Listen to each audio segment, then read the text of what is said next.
Hello, everybody. Thanks for listening. Welcome to the Incremental Gainz podcast.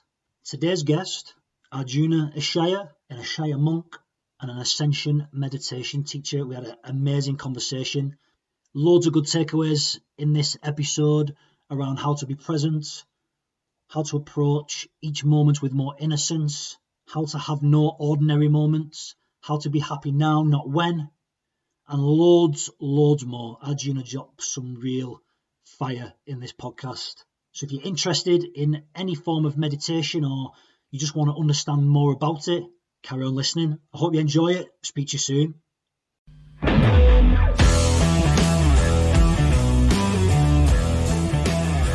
Just to give us some context for people who hopefully are going to be listening to this when we put it out.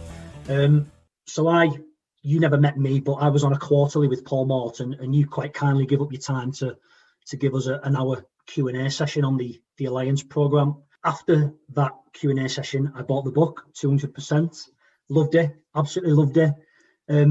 Some of the stuff you put in there made sense to me. I've read a few other books on meditation that were, how can I put it, a lot more harder to understand. And the way you worded things in the book certainly appealed to me. And help me understand it a lot better. And I just thought I'd do a review for my podcast and Incremental Gainz, not thinking it would do anything. Many people would listen to it. I think about 37 people to this date have listened to it. However, when we talk about like looking at things, instant gratification and stuff, and I just put it out there, and then maybe a few weeks ago, I get a message from yourself that you've found it. Hence why we're doing this podcast now. So that was amazing that you came across it. And I think it just shows you that if you put something out there with no real agenda, who knows who's watching? Yeah, exactly. And I don't know if you have kids, but I realized this a wee while ago that my kids watch everything that I do. So even on that level, in the whole wide world, people are watching, but yeah. Even closer than that, people watch what we do. Definitely. And it kind of, we put things out there speaking and stuff, but it's all about the behaviors that we do and our actions. Obviously the cliche is actions speak louder than words, and it's never more so, is it? Oh yeah, exactly. Yeah. I mean, I talk to so many people and they say, what can I do? I'm only one person. I'm this tiny little person in this, against this huge surmountable world and this big problem. And I'm saying people are watching, that they're looking for how to do this, and you can show them the way. And that's, as Gandhi said, be the change that you want to see in the world. And then if you are that change, you can really start doing a few things, Definitely. So could you take us back and explain a little bit how your journey with meditation started, how you became is it ascension monk? Am I correct in saying that's what it is, an ascension meditation monk? Ishaya monk. Yeah, the techniques are called ascension, which just means to rise beyond the mind. Okay. Rise beyond limitation. Well, I started doing yoga back when I was in my early 20s. I used to be a competitive swimmer. I've always been really physically active. I was getting into whitewater kayaking, and I was getting a few niggles, a few injuries, a few just sore. We'd spend a weekend kayaking and I'd come back on Monday just like, oh. So yoga really was a way of stretching and what do they call it? Prehab, to try and prevent, make myself as strong and flexible as possible so I could do the things that I wanted to do. And those yoga classes, I think it was once a week, maybe twice a week, they were just incredible. I walked home just feeling like I was floating 6 inches off the ground, just light and amazing, and the best possible physical and mental shape. And so it kind of, I did a lot more yoga, but the meditation side always interested me. But that was the door in. Yeah. So what was you doing before that? I read somewhere you was an outdoor leader.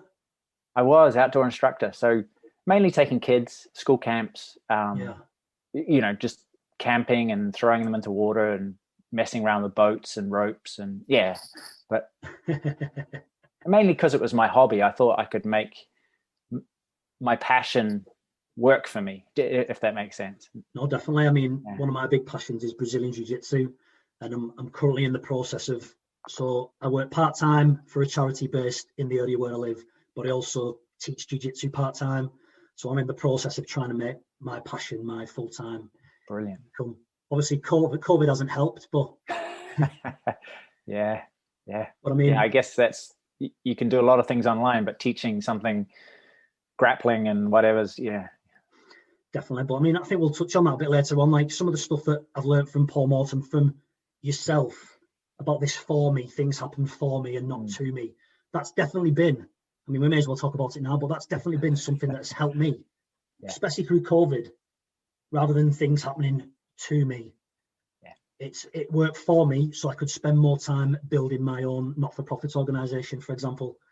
I mean, there was massive, that just little mindset change for me there. And you're right. It's just an attitude, an assumption that you can assume that really works. Well, again, it works for us in the best possible way. Because otherwise, we're a victim when we're pointing the finger and blaming everybody else. We're blaming a virus, and we're powerless. Then we can't. When it's everybody else's fault, we can't do anything. We're waiting for things to change. And if you go, well, maybe if this is happening for me, all of a sudden it's like, awesome. That gives you agency and choice and power and freedom from the external environment, because it's never going to look the way that you want it to. And if you're waiting for it to all line up, then you can be waiting a long time. I think that's definitely the word that I'd use to describe it. That kind of mindset shift, things happen for me rather than to me, gave me that power. I felt in control. I felt like, yes, it's down to me now. I have the choice whether or not I dwell on the fact that I can't teach jiu-jitsu, but I can thrive in the fact that I've got time now to grow Incremental Gainz, to grow me not-for-profit, start utilising social media a little bit more, spend more time with my family. It gave me the power back rather than, like you said, Arjuna, being a victim. Because being in the outdoors, it quickly showed me that there was no point focusing on what went wrong or what I couldn't control, because if I was so absorbed in that, I was a mess. I was no good to my team. I was a hindrance on them, actually a drain. And so you have to reset and go, okay, well, given everything that's gone by, what can I do? What are the actual options? And it's such a powerful thing to see so clearly what you are in control of and what you're not. And I think so many people are so busy, we just get stuck into the mode of focusing on what's missing, what's wrong, what's lacking. And we never actually stop and go, oh, hang on, I'm thinking this particular way. Perhaps I can focus on, perhaps it would be a benefit if I focused on the things that I can do and just, shrug my shoulders. Hopefully those things I don't like will change. Is there something that people, is it just as simple as making that decision to make that switch, or are there some things that people could actually start to do to make that transition a little bit easier? Yeah, that's a great. I think if you've ever read the book, The Chimp Paradox. Yes, I have. Yeah. That was one of the other reviews that I did on my podcast, actually, The Chimp Paradox.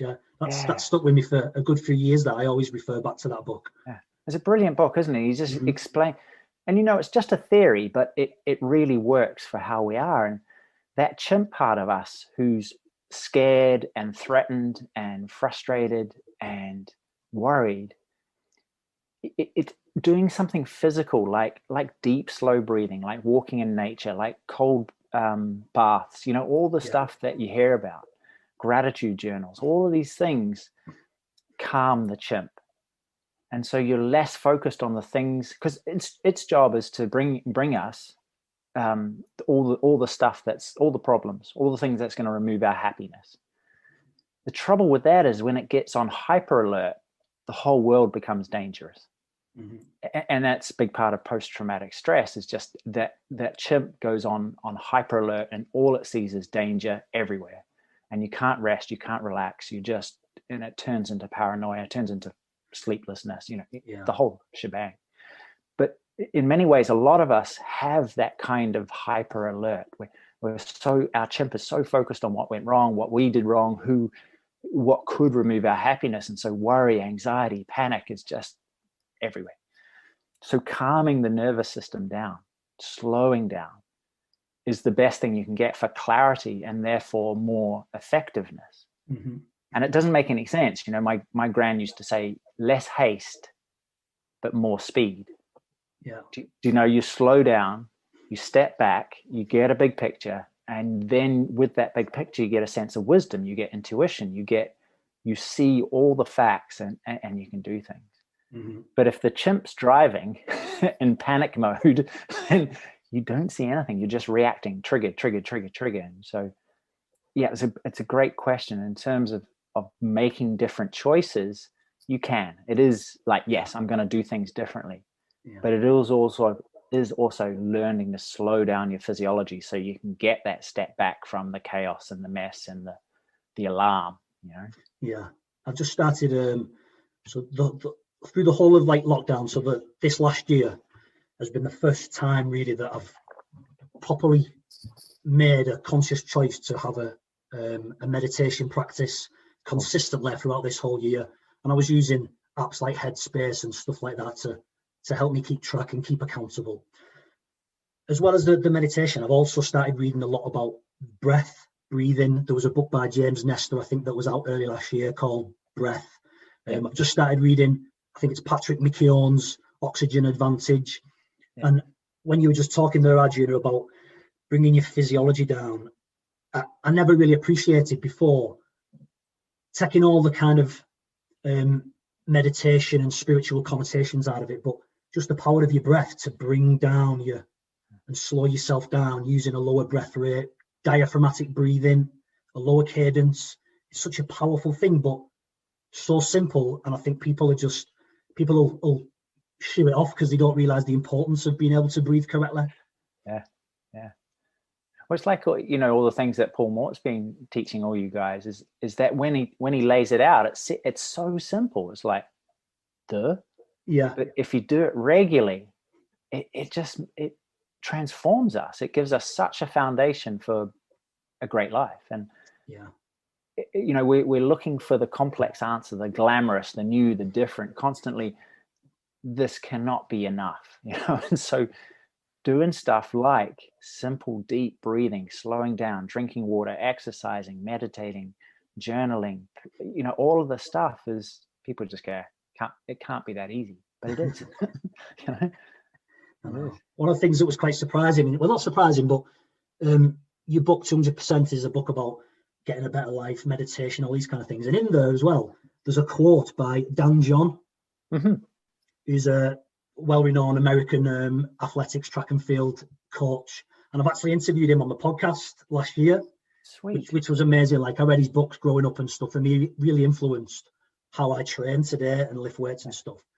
But he's a massive proponent of training is part of a bigger picture. So I think his philosophy, I'm going to butcher it, it's paraphrased, but it's like read great books, drink water, lift, carry, squat, hinge, study great artists. It's part of a bigger picture. And like you said, Arjuna, these simple little habits compounded and done consistently make a massive, massive impact, don't they? Yeah. I think he's a modern day Renaissance man. And you know, we're really discovering this kind of sense of, I don't have to compartmentalize. I don't have to be one thing and restrict myself and define myself, this narrow vision. Yeah. You know, really, perhaps. And so many guys, especially meditation, yoga, Tai Chi, some of the softer martial arts, we go, what's the point? But they're thousands of years old. And so there is a point if you can find your way in. And so perhaps you can be a hunting, gathering, meat-eating squat machine and also look after your recovery. Also consider great works of art. Enjoy lovely glasses of, you know, the whole world's for us to enjoy. And so often we go, no, that's not for me. But people love it because there's something good in it. You know, it's endured the test of time because it lifts us. And when you embrace all of that sense of a Renaissance man who was good, tried to be good at everything, who embraced many different aspects of life, all of life, then you can't fail. You only fail when you try and stick yourself in a small box, and unfortunately that's like, something it's almost like the samurai's Musashi. Although he was a renowned warrior and had so many kills to his name with the sword, he was also a poet and a calligraphy writer, and he embraced the artistic stuff as well as the sword fighting. You had to have both to be I can't remember the phrase that he used, but to be this philosopher warrior or something, you had to have both directions. Yeah, it's really interesting. Yeah. And people, people listening to this may just go, that's not for me, but perhaps there is something that you can explore that is for you. So often we split, especially as guys, we go, okay, I'm a man, I'm masculine, therefore I have to be hard, there's a certain kind of sense of how we have to be in the world. And yet it's half of life at 50%. And perhaps just opening yourself up, and like Brene Brown, I don't know if you've ever watched any of her stuff, but I know who she is, but I've never read anything by her. Yeah. Well, if nobody else, if people are like you, then she's got a 20-minute TED talk, and she talks about vulnerability and courage. Right. And especially in our split way of thinking, we think they're opposites. And yet all the research she's done and talked with in terms of the military, and she stood up in a bunch of US Marines and said, is there any courage without vulnerability? Can you truly be courageous and open and explorative and go beyond what you know without a sense of vulnerability? And they're all going, well, now you put it that way, no. And yet as guys, we try and be courageous and hard and tough, and yet that sense of vulnerability and opening up and decompartmentalizing is a wonderful thing. Definitely. But for me, it's not like, well, I have to go sniff flowers and put smelly candles in my bath. It's just being aware that I don't have to stick myself in a box, that I don't have to live how I was watching people and shown how to live. Yeah. That perhaps it's up for me to contact my own inner wisdom and see what's best for me and best for the moment. It's kind of like sorry, Arjuna, sorry to you, carry on. Oh, I was just going to say, my dad, he's a wonderful guy, a wonderful dad, but he really had trouble hugging me. And, as a kid, it's your dad, you just want to hug. And there was a certain age where he just kind of stuck out his hand instead. And I was just like, what's this? And it's just an amazing, and I know he didn't, I know that's what his granddad did and grandfather did. Yeah, it's just interesting how instead of doing what you should do, it's interesting to see examine those cultural conditionings and our family traditions and just going, is this the way I want to do it? So anyway, I'm all over my kids. So yeah, no, definitely, as you should be. I think it's like the big thing now, especially around mental health, touching on what you were on about there, is self-care, having a little bit of time for yourself. And I think when we talk about you've got to have this masculine front all the time, at some points, like that bottle of pop that you keep shaking, the pressure, it's just going to explode, isn't it? So having that self-care practice, that time spent on your own, whether it's breathing or going out walking in nature, these things that are seen to be kind of less manly, it's part and parcel of the game, innit? You need to have that to be able to have, to your point, the masculine, protecting your family and all that kind of stuff. You need that self-care. Yeah, I think so. And there's nothing wrong with being like a man filled with power and strength and integrity and honor and wanting to protect and all these kind of traditional virtues. But so often, especially with the guys in the military, as you know yourself, we compartmentalize too much, and that's great for a time and a place, but it has to come out. It has to be released, and that's what we're not taught to do. We're not taught to, hey, it's your time now. You can explore this stuff and be okay with it.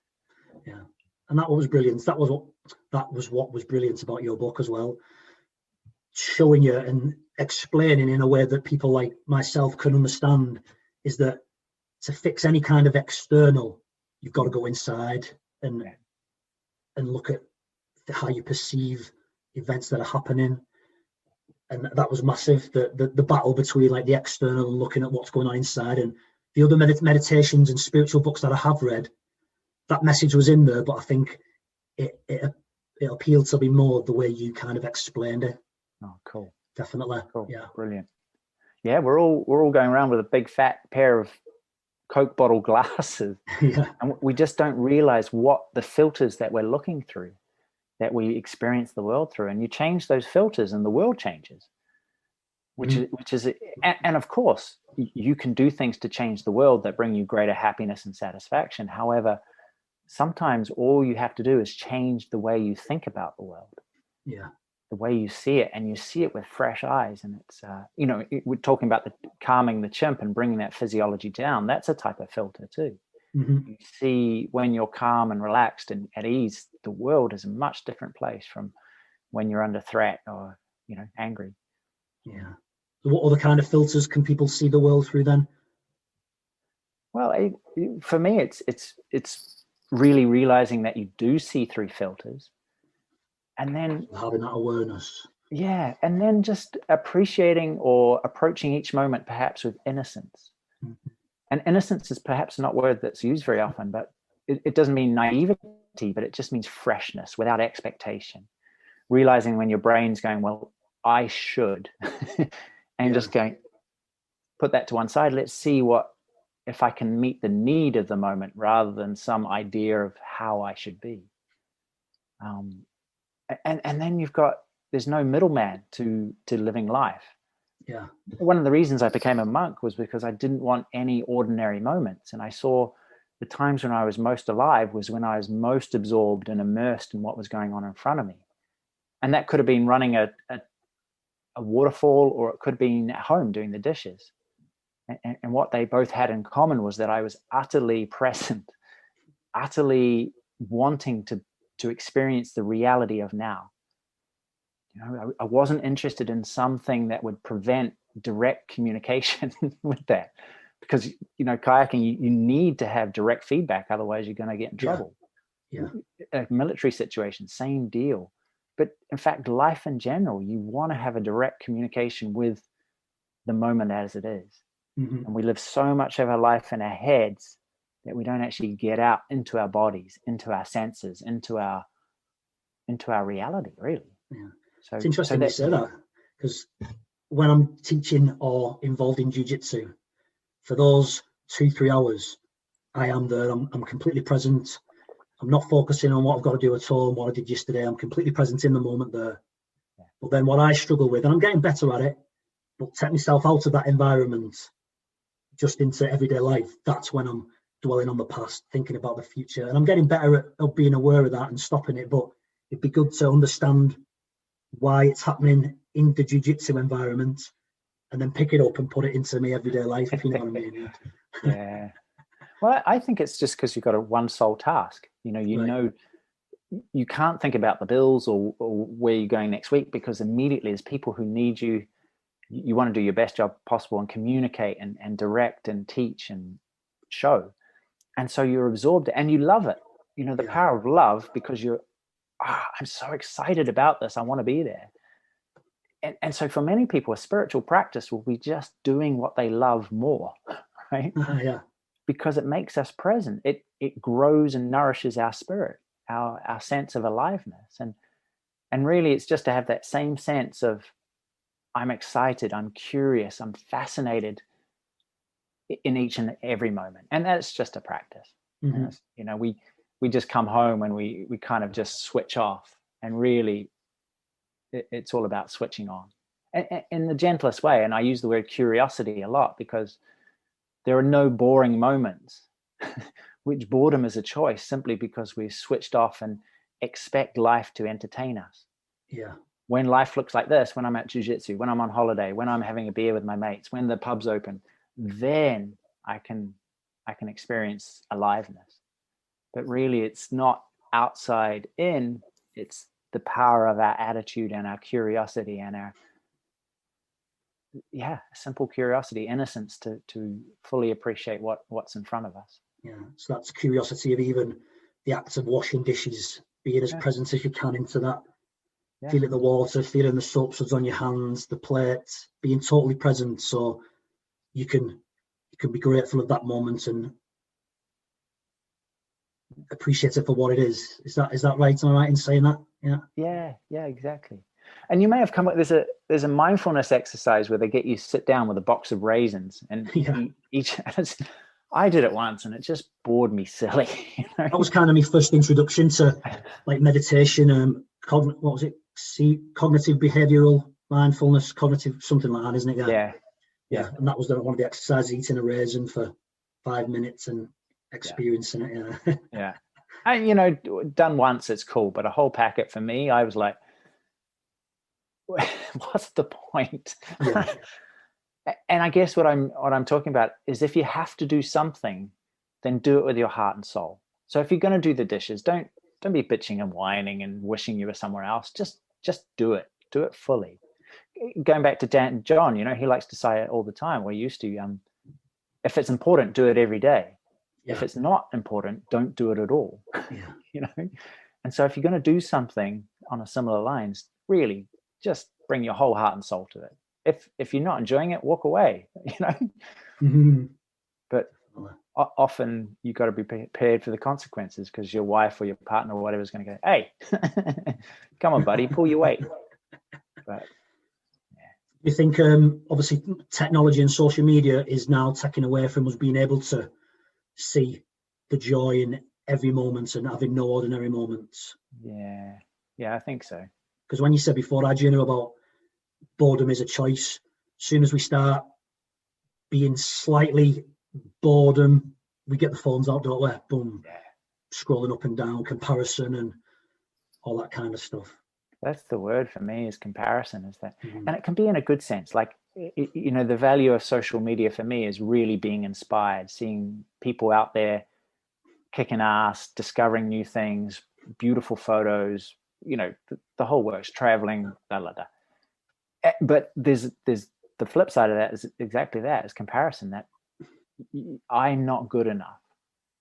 That look at this person's life, and it's the showroom, right? They splash up with filters and everything, all this glamour, and then we go, oh man, I'm not like that. I'm not doing enough. I'm not good enough. And it's such an easy trap to fall into it. And it's available 24/7. People can't sleep. They're just on their phones, just feeling worse about themselves because, I'm not out there making $1 billion by the time I'm 30 or whatever.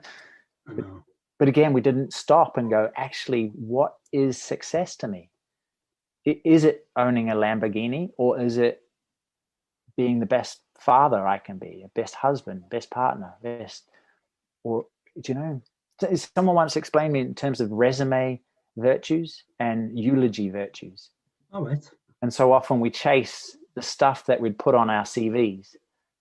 I've achieved this, I've ticked this off, I've got skills in that, but we don't really focus on the things that at the end of our lives, we hope people will say about us. When we're on our deathbeds looking back, we don't really spend much time on those things that are most important to us.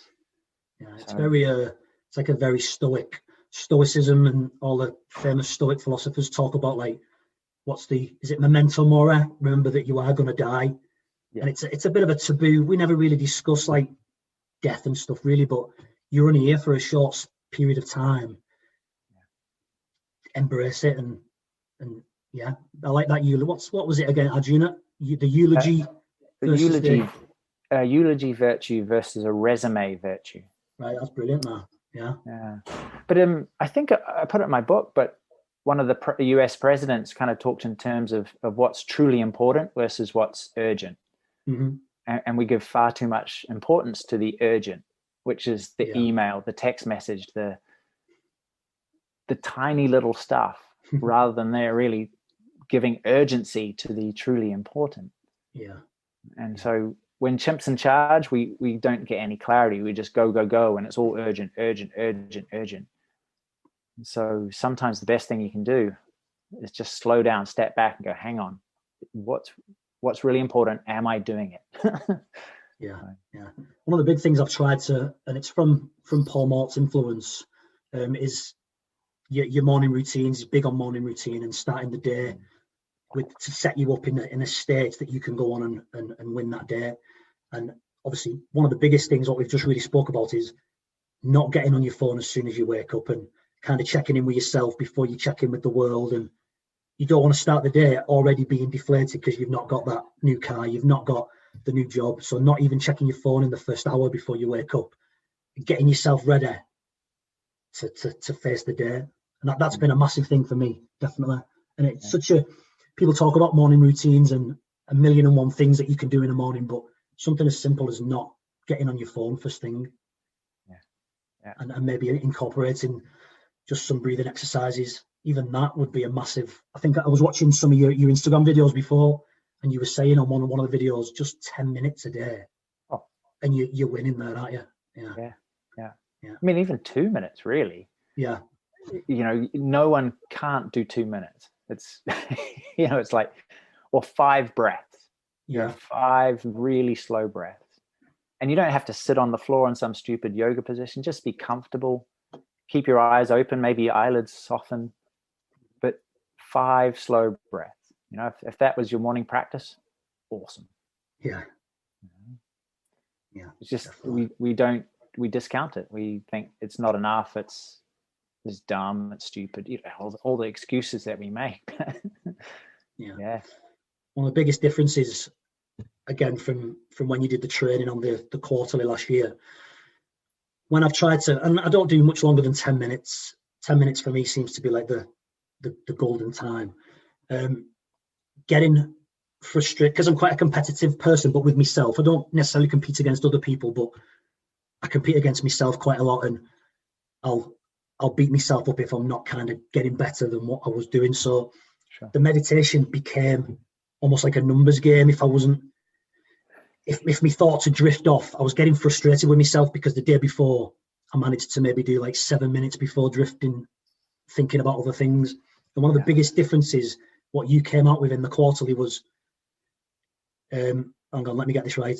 So it was, don't concentrate on the fact that you're forgetting, embrace when you remember. So don't beat yourself up for forgetting, congratulate yourself because you remembered, and you were supposed to be remembering at that point, which was brilliant.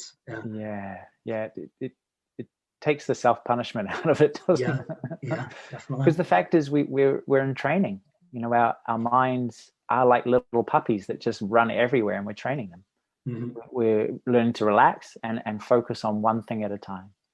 And because we're getting better, we will mess up. And that's the fact of it. And just celebrating the remembering, that's the repetition. That's how you get stronger, is the return. Yeah. Great. I'm awake. This is the only moment I can awake. I can spend it berating myself for having forgotten, or just really be curious and alive and awake. Yeah. Again, it's that choice, isn't it? You talk about the choice, like you can choose to suffer, or you can choose to not suffer and celebrate the fact that you remembered, or the fact that you was back to present again, washing the dishes. We have that choice. People might say, oh, it's all right for you, or it's easy for you, but everyone has that choice, I suppose, don't let it in that instance. Yeah, everybody. And just the more you make it, the more ingrained it becomes, the more of a habit. And the fact is we're useless at making mistakes, right? we would rather do nothing and stay safe than risk looking like a fool to ourselves, to our neighbors, our friends. And so getting over that particular filter, that mindset, having an attitude of, you know what, I am going to mess up, but at least I'm trying. I mean, that's the only way we've ever improved at anything ever. But it's a tough call, because we believe that if I make a mistake, I'm somehow stupid. I'm not good enough, and so I might as well quit. But and again, that comparison, we see people at the finished, polished end result, and we don't see the hard work and all the mistakes that took them there. Yeah, I know. Yeah, I think that mindset shift again for me, embracing that failure stuff again that I've learned from Paul Morton, and since working with him and obviously reading your book, the mindset shift in understanding people probably don't actually care that much about you. So if you fail, you're going to look stupid in front of your friends and you look stupid on social media. People are more self-involved than we think. Do you know what I mean? I think people don't actually care that much. Yeah. But like the voice you talked about, the voice in our heads that's so self-critical and so aggressive to ourselves is a big part of this. And that's just the monkey, the chimp, trying to keep us safe. And really, again, understanding that there's a big part of us that will criticize and doubt and say, don't do it. Yeah. But you get to recognize, I think, too, that all the greatest times of your life is that we've ventured forward beyond our zone of comfort. We've ignored that voice of resistance, as Stephen Pressfield puts it, and gone, you know what? I'm going to jump and see what happens, and we'll learn on the way type deal. So. Yeah, definitely. And like you said before, Arjuna, it's that everyone is going to experience that resistance out there, and it's having that awareness. The awareness is key in it. That what is that little voice in your head going, "No, you don't want to do this, really," or your nerves not understanding how your body's going to react when you step out your comfort zone. Yeah. The more practice, the more training, the more reps you get in, little incremental steps, then that can make you progress forward, can't it? But having that awareness first of all. Yeah. That it's a good thing that everybody is uncertain. Everybody. I think a big part of panic attacks and anxiety is that we've been taught that being afraid is wrong, that being uncertain, you're doing something wrong if you're uncertain or feeling insecure. Yeah. But the fact is, everybody has those feelings. It's just whether they ignore them or they let them overwhelm them. That it's this kind of sense of perfection that, back in the 90s, there was no fear, a clothing label. Yeah. And I was like, I think I had a back-turned cap thing with no fear on. Yeah. Yeah. And I got the sentiment but the way we've taken it was like, fear is wrong. And you have, I was telling someone the other day, like we tell our kids, don't be afraid. But the world is a scary place. And so you will be afraid. It's a natural response to uncertainty. However, you can see it as an invitation, what's behind fear, or you can resist it and push it away and get more and more anxious. And it just, people don't have a good relationship with fear, I don't think. Yeah, definitely. Yeah. I'm reading Jordan Peterson's new book at the moment. And it's deep, but I'm not going to try and explain it, but there's a few chapters where he talks about like going on the other side of fear. And he uses like Harry Potter and the archetypal myths and what Harry Potter resembles in terms of going after your goals and being the hero, and you've got to break some rules but stick to rules to find the growth in failure and all that kind of stuff. I'm not going to try and explain it, but really fascinating, and for some reason it resonates. I don't really understand what I'm reading a lot of the time, but there's something in there that it's right. There's a truth in there, if you know what I mean. Yeah, he's an amazing dude, isn't he? Yeah, fantastic. I can't believe there's people out there like him and so clever and intelligent and having the thoughts that he has. It's mind-blowing. Yeah. I think, one of the things that I've heard him talk about on his podcast that really seems true to me is that when you have inner wisdom, when you allow the mud of your mind to settle, your inner wisdom will naturally show you the best possible thing to do for yourself and for everybody. And in that case, we don't need rules and laws in society. We just need more wise, good people. Yeah. We know in our gut, we know what's right and good for us. It's just that we never listen, or we don't slow down enough to hear it. Right? Yeah. Yeah. And so hence we get slapped with a whole bunch of laws, and it's necessary to keep people in order. And so you get things like the 10 Commandments: don't kill your neighbor, don't lust after all that stuff. Yeah. But we know in our heart of hearts, when we're wise, when we're clear, we know what to do. We know how to live. We know we become a lighthouse. We become really what the best possible version of for us, for ourselves and for everybody. But it does take that sense of contacting your own wisdom and really examining the messages of should that we're being given. And so that instead of being unconscious, I think the way forward to a better world, to a better life personally, is to become more conscious of our inner knowing, of our intuition, of our really what is right for us, and being able to stand up for that. Like Jordan talks about all the time. So one of my favorite things that he talks about is he's quoted as saying before that there's a consequence in everything that you do. You don't get to choose for there not to be a consequence. So which poison are you going to take? Because whatever you do, good or whether you do, if there wasn't any laws, whether you do good or bad, intuitively, you know there's going to be repercussions or a consequence to what you do, to your actions. It just depends what your choice, again, comes down to the choice, what you choose to do. And whether you can live with it. That's at the end of the day, isn't it? Whether you are content and accepting of who you are, or whether, you know, the way I used to live life was wake up in the 3 in the morning just going, I should have done that differently, you know. I knew I should have didn't. And I let everybody, you know.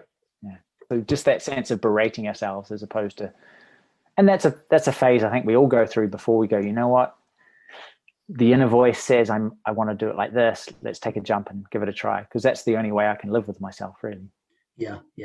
Like I said before, the inner chimp is programmed to be negative, isn't it? It's always going to be, it sees the negatives and then it sees evidence of the negative to support it. It's always going to be negative, and it's understand that awareness again. To understand the way I'm talking to myself now is probably not that productive. Let's do something to change my state. Let's get that positive spin back on it. Exactly. You know, just understanding the way the way we work is such a powerful thing. So a little bit of study and a little bit of self-study goes a long, long way. But so many people will just go, well, this is the way I am. And it's like, sure. But these are the cards you've been given, but you can play them however you want. You can make more moves and get more cards, different cards. So one of the things you spoke about in your book, and it's similar to what I've just been on about then with the chimp paradox and that, but it's don't believe your thoughts. I wonder if you could just expand on that a little bit for people who are listening. Well, you know, when you're in a good mood, when you have a good state, your emotion, your thoughts are different from when your state is when you're exhausted, when you're stressed, when you're overwhelmed. It's they change all the time. And for me, I realized I was a victim. I was so a prisoner of my own mind. And I wanted to step back away from that, because I realized that was happening. When I had a good night's sleep, then my attitude, my thoughts, my mind was such a nicer place to be in. And really, I wanted to learn how to step back from that to create a different state, yes, but really to create more space so that when my mind spoke, I didn't automatically jump. You know, there was a sense of becoming more conscious, becoming more aware of that the voices in my head are an option, not necessary, not letting them be a reality. And the same with emotion, just seeing that emotion will flow through and flow out, but not, it's just a thing. It's like the weather. It's not who I am. It constantly changes.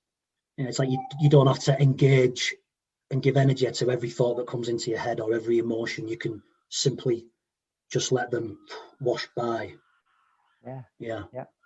Because James Smith, I've just finished reading James Smith's book, the PT, and he has an interesting thing in the book about your thoughts and your emotions are like picking up rocks. If you see a rock, you don't have to pick it up and see how heavy it is. You can just walk past the rock. And that's quite an interesting way of looking at like your thoughts and that as well, isn't it? But we just, we're kind of half asleep all the time, really, and so we do that by habit. And one of the benefits of a spiritual practice really is the relationship with your mind and becoming more and more aware of what you're telling yourself, and whether you want to keep planting those seeds in your garden or plant something different. It's the practice that you do, Arjuna, at Ascension, how is that different to other kinds of meditation practice, or is it different? Yeah, I mean, it involves some.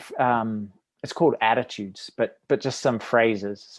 You could call them mantras, but they are like sweet little phrases based around praise, gratitude, love, compassion. That I don't know how they work, but they just still the mind very easily.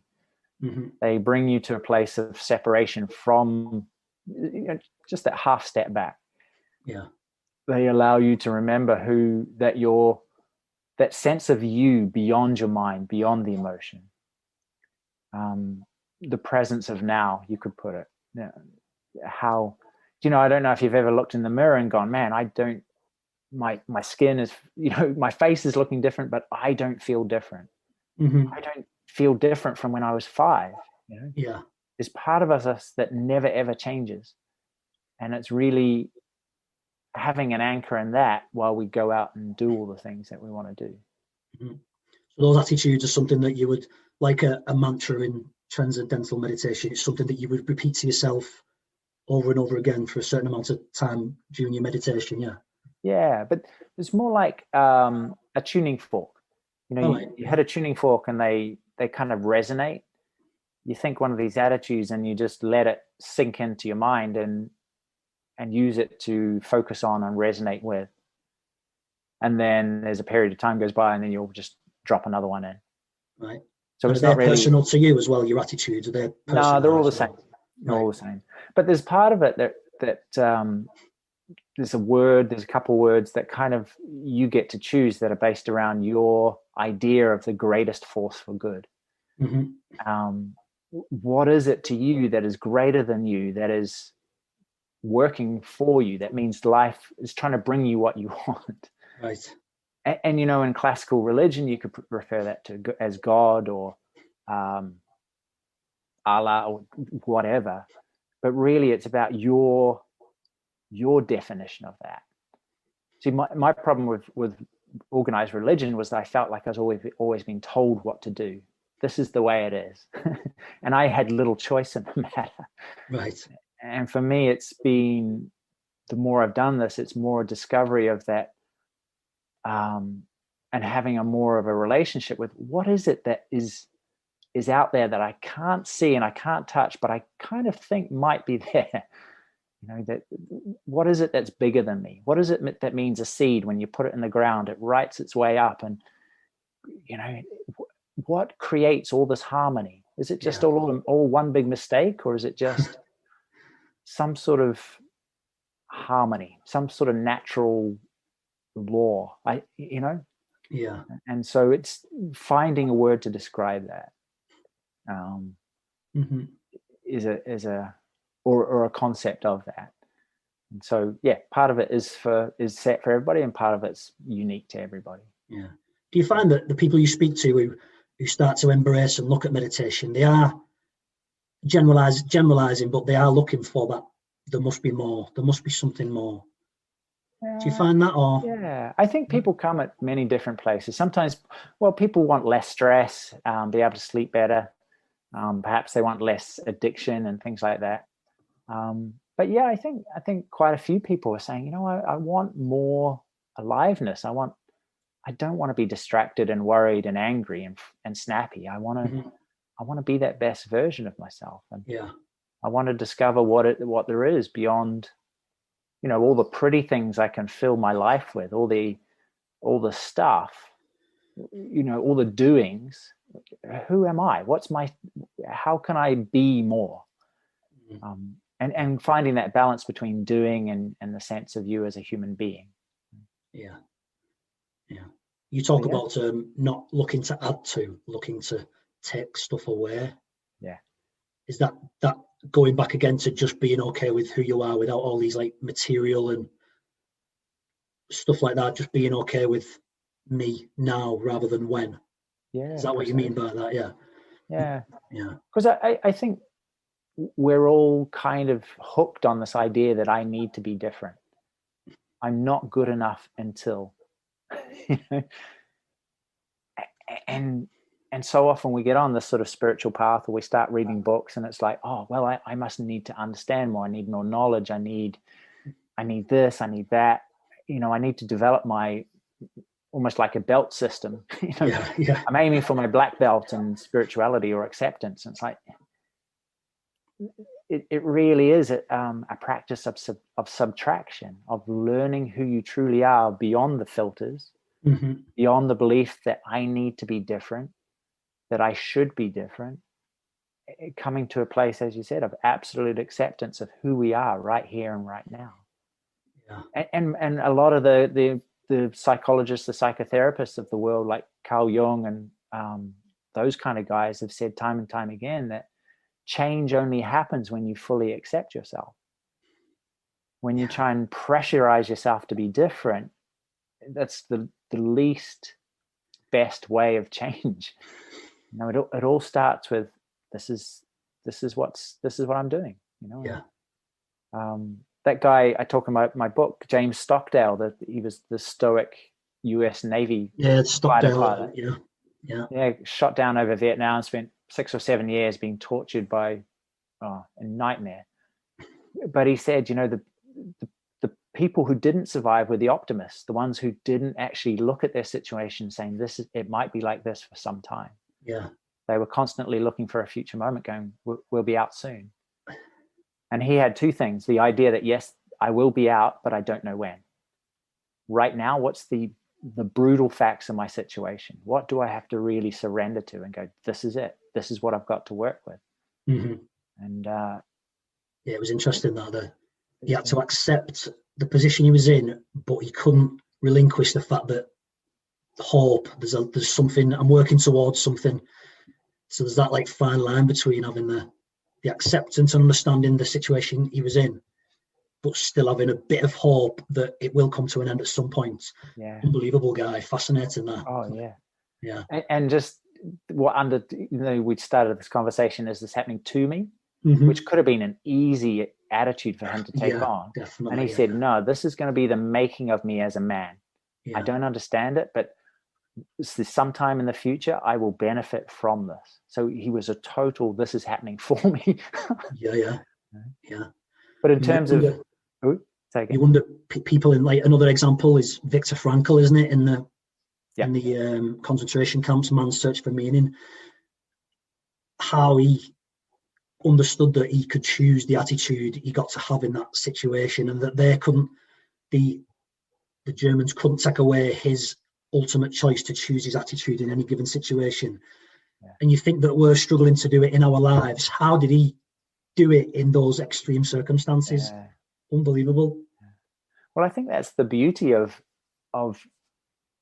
being thrown into a pit, because you really get to see with great clarity what works, what doesn't work. What's truly important and what's just urgent rubbish.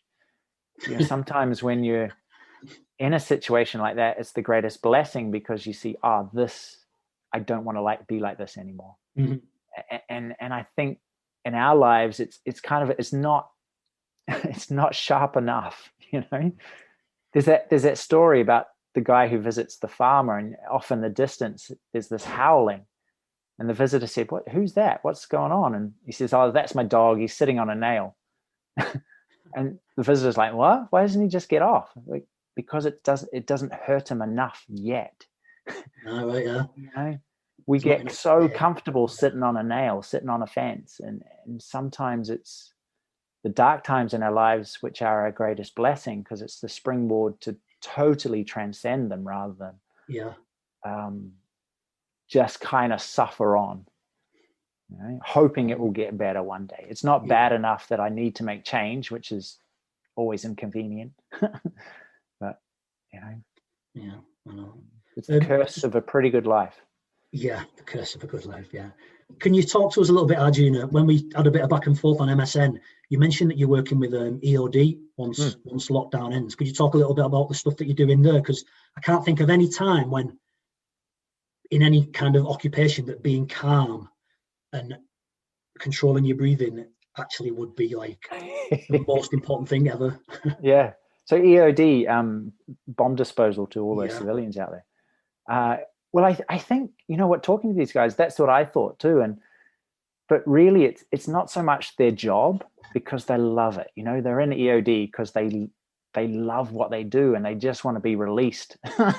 Right. But any government department, there's not enough money, there's not enough people. It's the pressures of that and the stupid little paperwork jobs, the shit that comes down from the top brass, the relationships, being away from your family during the week, postings, the whole military deal. It's the little things, right? It's not so much the combat, the defusing the bombs, doing the stuff they were trained to do. It's all the peripherals that, like anyone really, when we're doing the thing that we were trained to do, that we love to do, we're on a high. We could do it all year long.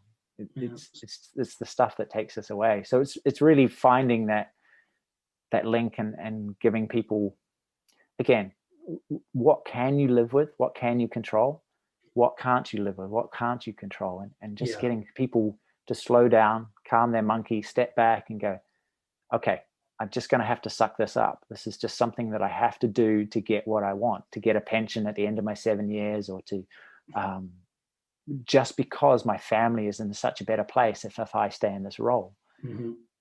I want that, therefore I can live with this. Or when you look at it clearly, going, you know what, I can't be in here for another 7 years. I can't take another 7 years. I'm off. But all of a sudden, we're not sitting on a fence, right? We're not just hurting ourselves, howling. We're going, I'm jumping, I'm making a decision. And that's part of the course, but part of it is meditation, mindfulness, teaching people to slow down, showing them what yoga is, and just a whole bunch of things like that. Yeah. Do you still practice yoga? Do you still do yoga? A little more as a warm up, cool down. Before, I've got some kettlebells downstairs, so right. I take the kids and go do some exercise while my lady sleeps in. So just as a little way of keeping flexible and warmed up and stuff. Yeah, I must admit, I found it beneficial for jiu-jitsu as well. Just like you said before, building a bit more resilience in your body, stretching it out and building that strength in certain positions and stuff. Yeah, it's underutilized. It's because I've always found stretching boring. It's like something that I know I should do it, but it's not the exciting lifting weights and rolling around kind of stuff, is it? But as I get a little bit older, I understand the importance of it now. Yeah. And stuff like foam rolling, right? It's not pleasant, but it's good. Yeah, definitely. Yeah. I wonder if you could touch on, just before we go, Arjuna, how do you approach a subject, meditation, with kids? I'm doing a project at the moment with young kids who are about to kind of transition to secondary school. How do you approach a subject of meditation with like kind of 8, 9, 10-year-olds, young kids? Yeah, I haven't done a lot of teaching with kids, but I assumed when I first worked with them, that their life was golden. They're living in this little sheltered, bubbled paradise, and it was really clear they weren't. They worry, they take on their parents or their brothers and sisters' worries. They see a lot. They see people compromising. They see people being dishonest. They're really confused, a lot of them. And so I think you can talk. I think just talk straight, talk on that level, talk that they are confused and struggling, and they don't quite know why or how, but they do know what it's like to be peaceful and calm and feel safe. And give them ways of A, trusting their own intuition, and B, being able to slow down and know what to do when they get angry or scared or worried. Put it on that. I mean, when I was 10, I was so depressed because I thought the world was going to end through nuclear war. I didn't want to leave the house. I was petrified from a very young age that I'd never see my family again. And in many ways, what a horrible thing for a 10-year-old to have to live with. I was almost suicidal. That's like, well, I might as well kill myself because I don't want to be away from home and have the bomb go off. But being in a pit sometimes is the greatest thing that can happen. But if someone came along and said, you're not stupid, you're not, there's a reason for this. This is a good thing. Let's use it creatively. Let me show you how to manage that. That would have been the best thing possible. Mm-hmm. But all the adults go, you don't have a problem, you're 10. Yeah. So. Yeah, maybe that's the flip side of it then. Instead of trying to teach the kids more about meditation, teaching parents that a 10-year-old's life isn't what you think it is, all golden and there's no stress, no strain. Yeah. Get the parents to maybe put themselves in the, because you forget, don't you, what it's like to be maybe 10, 11-year-old and the worries that you do have about being in school, and especially nowadays with, I know some 10-year-olds might not have social media profiles and stuff, but the pressures, the social pressures to maybe be more grown up than you need to be at that age. Yeah. The trouble with that is the parents really need to get their life together too. Yeah. Because how often we're on our phones and our kids just want 5 minutes of attention. We're like, no, I'm on my phone. And it's really transforming the whole family dynamic of, like we said before at the beginning, which kind of brings us right back to the beginning, where you never know who's watching. If the kids are watching the parents on phones and not giving them any notice, and that's what they're going to think is all right then. Yeah, that's the way you do it. I crave this attention, and yet mum seems to be giving it all to this thing. I thought I could do both. I thought I could be on my phone and with my family, and it was just so clear I can't. I just can't have my phone there. I have to put it in another room because I'm just tempted to pick it up. Yeah. But moving out of the way means I can have the relationships with my kids and my wife that I want to have, rather than there's all these engineers that are paid millions of dollars for our attention. We're powerless against it. So for me, the only way is to like any addict, a little bit is too much. It just blows up. It's kind of like the currency for the tech world. The currency now is attention, isn't it? That's what people are paying for our attention. Like you said, phones, and the more and more you've got to physically put the phone somewhere else to not have that addiction. Yeah, that's what I have to. And when the kids are in bed, then I get on, and I give myself 15 minutes to scroll through Instagram and mess around. And fantastic. But then I have to go, you know what? That's enough. Let's really nurture my relationship with my wife. Because we can sit on the couch, both of us are in completely different worlds. It's like, I know. And maybe one night that's no deal, but if it's happening night after night after night, the relationship suffers. Yeah. Relationships are growing things. They need constant attention, and if you don't give it that, they suffer. And so if you're not growing, you're dying. Yeah. I think was it Tony Robbins who said something like that, was it? Or you're not growing, you're ultimately by default you're dying, aren't you? I'm sure of it. So Arjuna, thank you for your time today. I won't take up too much more of your day, but if anyone's interested in finding out more about ascension meditation and stuff that you do, where's best for people to go? Well, I'm on Instagram and Facebook. I'm doing my best to make social media a little bit better. At least my corner of it. And arjunaishaya.com is my website. Cool. And hopefully people can listen to your book review that I did. It's fantastic. I appreciate listening to it. I love what you do, and I'm so glad I was looking for something else, and I just Googled my name on Apple Podcasts, and I was like, hang on, that's awesome. Well, thank you, and it's amazing that I got the opportunity to talk to you for a little bit as well, so thank you for that. Oh, thank you. And if there's anything I can do for you, just shout, just let me know. All right, I'd love to help. Thank you, Arjun. I really appreciate that. Cool. Thanks again, mate. Cheers. Take care, buddy. Take care. Bye-bye.